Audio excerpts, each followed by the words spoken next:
Aí, qual é a proposta de Deus para aquela comunidade? Onde aquela igreja foi inserida ali naquele bairro. O que Deus tem para ela? Porque, às vezes, a gente olha algumas igrejas, grandes templos, e aí a gente acaba olhando para a nossa realidade, às vezes, numa comunidade um pouco mais simples, numa igreja menor, e a gente começa a desanimar quando olha para essas igrejas, não é isso? Mas a gente tem que fazer a seguinte pergunta: Deus, essa igreja aqui, qual é o plano de Deus que o Senhor tem? Qual é o teu plano que o Senhor tem para essa comunidade? Eu não quero. Nós temos aqui algumas igrejas próximas de nós, mas elas não são minhas concorrentes.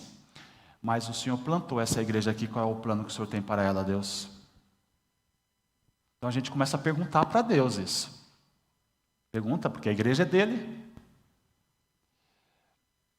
Então, eu quero começar com vocês dizendo: um cuidado que a gente tem que tomar quando você, pastor, líder, sentar na tua igreja local e dizer assim: vamos construir um processo discipulado para essa comunidade.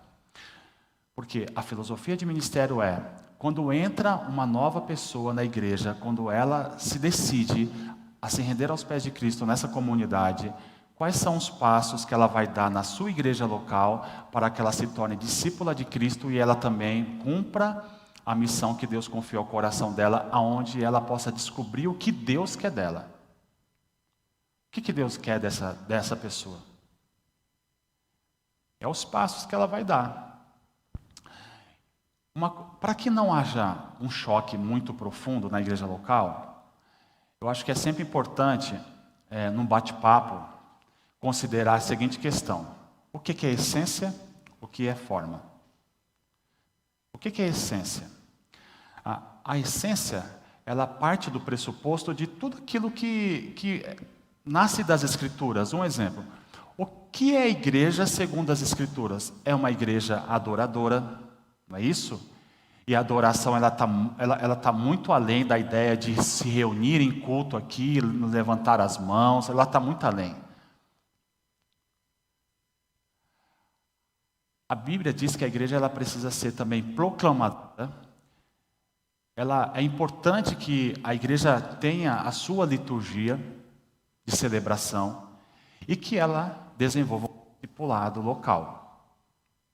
Isso é essência. Vocês estão vendo uma mão fechada ali, ou seja, é mão fechada porque não se negocia. É essência, são princípios bíblicos que não há negociação. Não tem como jeitinho, aqui não tem jeitinho. Aqui não dá para mudar, porque é bíblico. E o que está nas Escrituras a gente não muda. É ordem de Deus, é palavra de Deus e a gente precisa colocar em prática. Isso é essência. Eu apenas coloquei esses 4 itens, tem outros. Mas, o que é forma? O que é forma? É aí que muitas vezes, muitas igrejas batem a cabeça e se confundem com isso. Vou pegar um exemplo aqui. Forma na liturgia. Bom, na liturgia o mensageiro pode subir aqui e de repente ele pode cumprimentar todos com a paz do Senhor. E de repente ele pode pedir para que todos se assentem e ele desenvolver a mensagem dele e durante a mensagem ele fazer a exposição bíblica. Mas ele pode também, ao subir no púlpito, pedir para que vocês se levantem, todos de pé, vou fazer a leitura bíblica, vou fazer uma oração e depois da oração vocês podem se sentar. Isso é forma. Isso é forma. O que é forma na liturgia?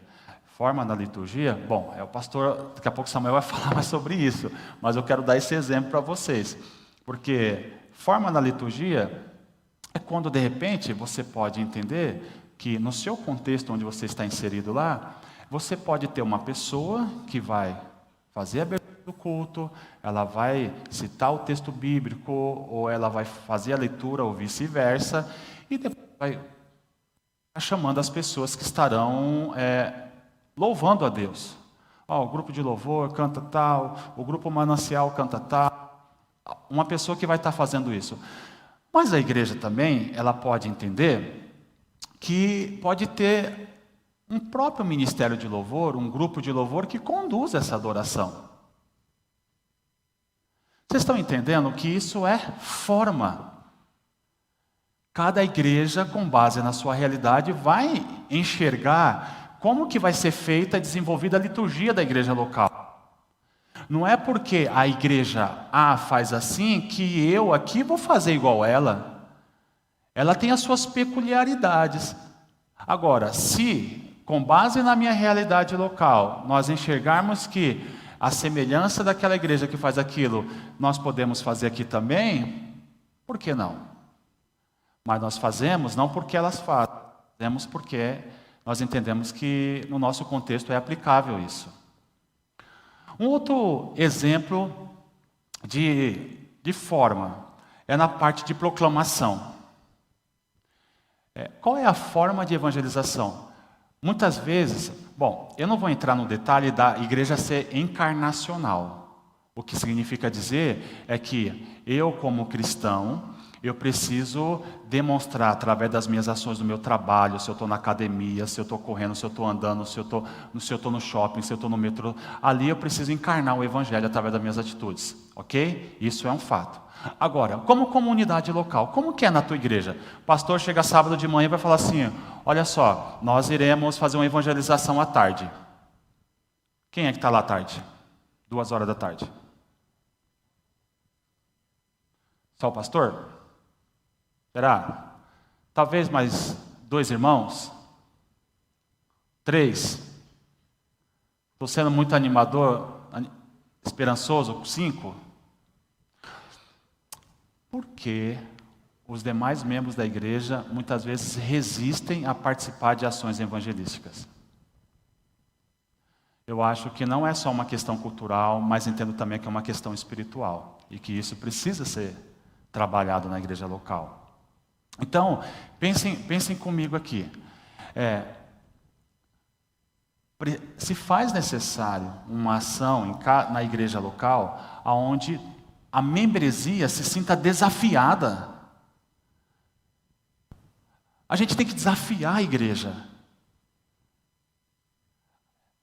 Mas a igreja, qual é a evangelização na qual toda a igreja é provocada a fazer? Bom, a gente já sabe que ela precisa ser encarnacional, mas ela localmente ela precisa estar envolvida. Qual é a ação? Que vocês como líderes estudaram, refletiram e entenderam, essa é a ação que nós iremos desenvolver aqui na igreja local como uma ação evangelística. Entendam que eu só estou aqui jogando para vocês pensarem e a mente de vocês lá na igreja de vocês, onde vocês estão, para que pensem se realmente aquilo que vocês estão fazendo na igreja de vocês é o que realmente Deus está pedindo para vocês fazerem. Porque às vezes vocês podem estar se perguntando por que não está dando certo? Porque nós podemos estar fazendo ações que Deus está dizendo assim, eu não pedi isso para vocês fazerem isso. Não é isso que acontece, eu já ouvi muitas vezes pessoas falar, por que a IAP não cresce? Por que a igreja não cresce? Porque possivelmente ela pode estar fazendo ações evangelísticas que Deus não pediu para ela fazer.